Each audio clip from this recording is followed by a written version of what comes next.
सत्संग किसे कहते हैं? और परमात्मा जिन महापुरुषों ने भगवान पाया उससे मेल करा दिया, वो फेल कर दिए। ये कबीरपंथी सारे फेल कर दिए। और जितने भी आचार्य शंकराचार्य थे इनके पास कख ज्ञान नहीं था, इनका इतिहास दिखा दिया जनता को, ये सारे फेल हो लिए।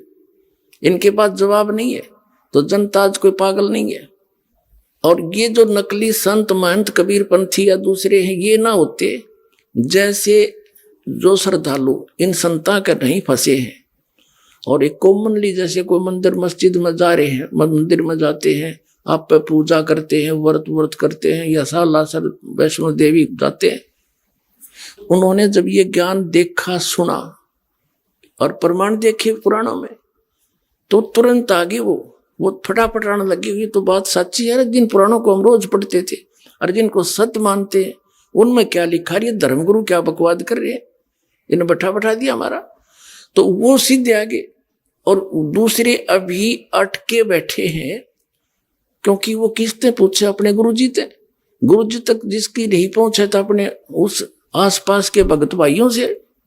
वो भगत भाई वो बांग पी रहे हैं जो उनके गुरुजी ने प्यार रखी है।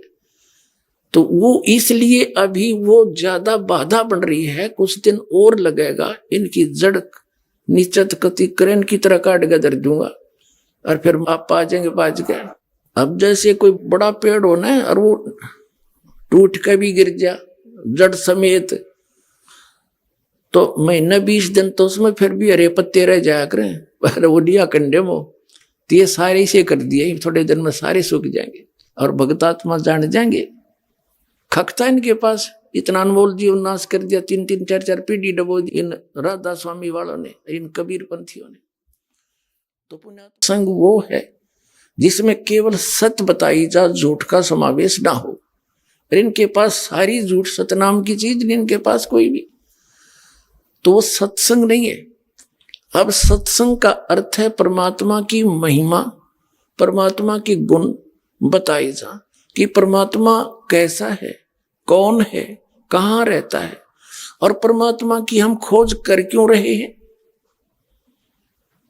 उससे हमें लाभ क्या होगा, ये सारा ज्ञान। और फिर वो भगवान प्राप्ति कैसे होगी, तो ये सब मिलाकर सत्संग कहलाता है। अब जैसे अब दास जो सत्संग जिस उद्देश्य से कर रहा है, इस दास का उद्देश्य है कि आप जी को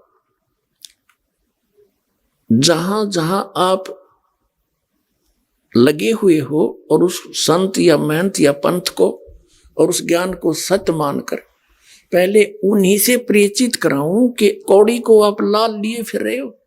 और ये सब प्रमाण रह कर देने का दास का उद्देश्य है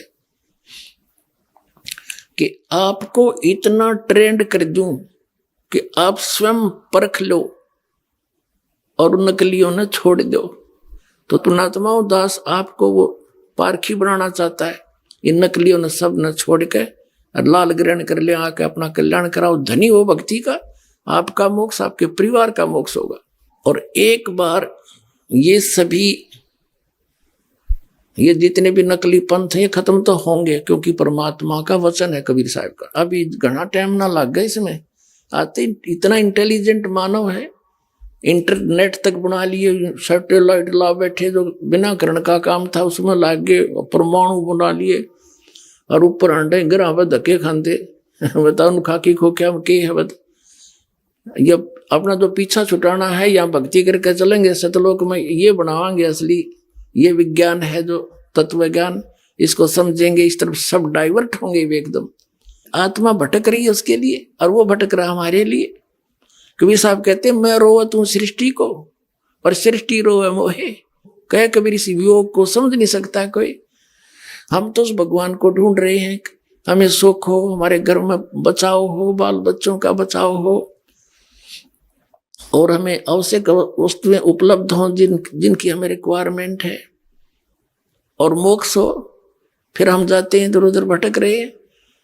तो जिनके पास कख नहीं वहां हम सेट होकर बैठ गए और दास इतने दिन तक शोर मचा रहा है, तुम गलत जा रहे हो, तुम्हारा जीवन नाश हो रहा है, मुझे न कहो तो निंदा करता है, तुमने निंदा की परिभाषा का ना पता, फिर जब यह निंदा है साची कहने की, तो यह निंदा तो दास पर छूटे को नहीं, पर यह निंदा नहीं है, एक महापरोपकार है।